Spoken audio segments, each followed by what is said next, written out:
Hi everyone, నేను మీ history faculty Shravan Kumar. Welcome to BC study circle. ఈరోజు కనుక చూసినట్టయితే శాతవాహనుల కాలంలో ఈ శాతవాహన రాజులు వేసినటువంటి శాసనాలు ఒకసారి చూద్దాం. శాతవాహనుల కాలంలో శాతవాహన రాజులు ఏ శాసనాలు వేసినారో ఒకసారి చూద్దాం. ఒకటి నాణేగడి శాసనం. దీనిని దేవి నాగానిక వేయించినది. ఈ నాణేగడి శాసనాన్ని దేవి నాగానిక ఎవరంటే మొదటి శాతకర్ణి యొక్క భార్య.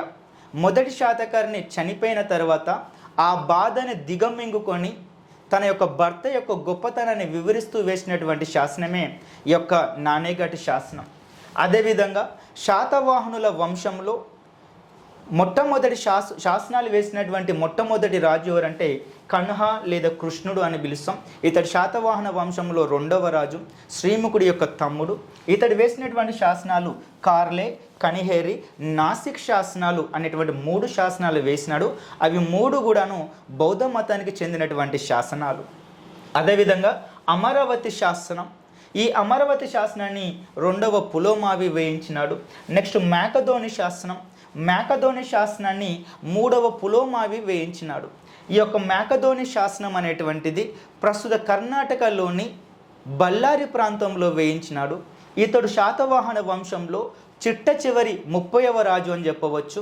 తన యొక్క సైన్యాధిపతి అయినటువంటి శ్రీశాంతములుడు ఇతడిని ధరణికోట లేదా ధాన్యకోటం నుండి పరిగెత్తిస్తే తను బళ్ళారి ప్రాంతంలో సెటిల్ అయిన తర్వాత తాను కూడా శాతవాహన వంశానికి చెందిన వ్యక్తినే అని చెప్పుకుంటూ వేసినటువంటి శాసనం మేకధోని శాసనం.